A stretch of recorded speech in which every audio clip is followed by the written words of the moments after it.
وَإِذَا سَمِعُوا اللَّغْوَ أَعْرَضُوا عَنْهُ، فرمایا کہ اگر کوئی بیہودہ بات سنتے ہیں، کوئی شخص ان سے بیہودہ گوئی کرتا ہے تو اس سے درگزر کر کے صرف نظر کر لیتے، منہ پھیر لیتے ہیں۔ یہ علماء غور سے سنیں تو دعوت دینے والے، نظامت دعوت، نظامت تربیت کے سارے بیٹے اور علماء اور خطبہ اور اساتذہ اور ہر وہ شخص جو کسی بھی کیپیسٹی میں دین کی دعوت اور پیغام آگے پہنچاتا ہے، اور جب کسی کے ساتھ ایسے کلیش آ جاتا ہے تو وہ پھر اس کو کافر بنا اور دھکے دے اور گالی گلوچ کر اور اس کا گھیرا تنگ کر اور اس کے خلاف محاذ آرائی یہ نہیں کرتے۔ یہ مسلمان کا کام نہیں ہے۔ چہ جائے کہ ہم عالم کہلا کے ایسا کام کریں، اللہ پاک معاف کر دے۔ وہ ان سے کہتے ہیں اچھا ہمارے لیے ہمارے اعمال اور تمہارے لیے تمہارے اعمال، اور کیا کہتے ہیں؟ تمہارے اعمال تمہارے ساتھ، ہمارے ساتھ، سلام علیکم، اللہ تم پر سلامتی فرمائے۔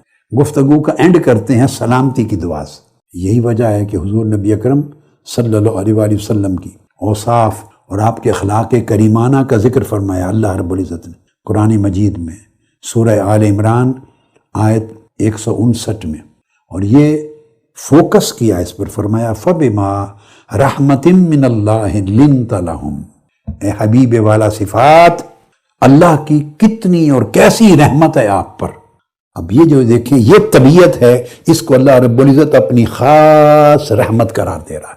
اللہ کی کیسی رحمت ہے آپ پر، لِنْتَ لَهُمْ، کہ آپ ان کے لیے نرم طبع ہیں، نرم خو ہیں، نرم گفتگو ہیں، نرم جو ہیں۔ اللہ کا کتنا کرم ہے آپ پر، اللہ کی کتنی رحمت ہے آپ پر کہ آپ سب کے لیے، ان لوگوں کے لیے نرم ہیں، شفیق ہیں۔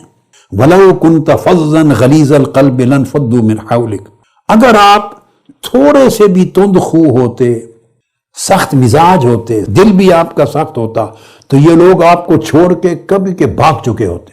حضرت ابو ہریرہ رضی اللہ تعالیٰ عنہ فرماتے ہیں کہ میں نے عرض کیا یا رسول اللہ صلی اللہ علیہ وآلہ وسلم، مجھے کوئی ایک چیز ایسی بتا دیں کہ میں اس کی وجہ سے سیدھا جنت میں چلا جاؤں۔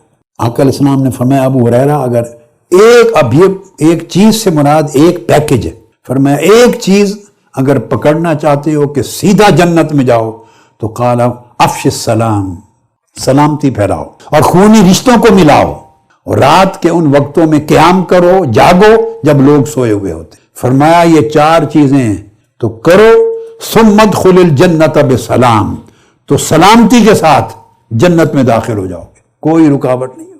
آقا علیہ السلام نے فرمایا اتقوا النار ولو بشق تمرۃ، فرمایا دوزخ سے بچاؤ اپنے آپ کو، خواہ آدھی کھجور کا صدقہ دے کر ہی بچانا پڑے۔ یعنی اس میں فوکس کیا، توجہ دلائی کہ صدقہ دوزخ سے بچاؤ کی بہت بڑی ڈال ہے۔ پھر آگے فرمایا فَإِن لَمْ تَجِدْ، اگر کسی کے پاس ایک آدھی کھجور بھی نہیں ہے، فَبِكَلِمَةٍ طَيِّبَةٍ، تو پھر ایک خوبصورت کلام اور گفتگو سے اپنے آپ کو دوزخ سے بچاؤ۔ فرمایا یہ صدقہ کا بدل بن جاتا ہے۔ پھر حضرت ابو ہریرہ رضی اللہ تعالیٰ عنہ پھر ارشاد فرماتے ہیں جو آدمی دو بھائیوں کے درمیان عدل اور انصاف کرتا ہے یہ بھی صدقہ ہے، اور جو آدمی کسی کو سواری پر بٹھانے میں اس کو تکلیف ہے، بٹھانے میں مدد کرتا ہے یہ بھی صدقہ ہے، اس کا سامان اٹھا کر اس کی سواری پر رکھ دیتا ہے یہ بھی صدقہ ہے۔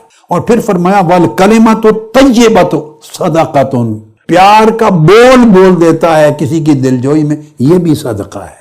زبان کو مسلسل ایک سال محنت کریں، 3 مہینے 4، آج کے بعد کنٹرول کریں، ایک عادت بنائیں، برے لفظ، سخت لفظ سب اپنی لغت سے، ڈکشنری سے نکال دیں، ایک نئی بولی تیار کر لیں، نئی ڈکشنری، چیزوں کو نکال کے سمپل ایک ڈکشنری تیار کر لیں جس میں ہر لفظ صرف خیر کا ہو، ہر ایک میں خیر کی خوشبو آئے، ٹھنڈک آئے، تبش نکال دیں، آپ اس راہ پہ چل پڑیں گے۔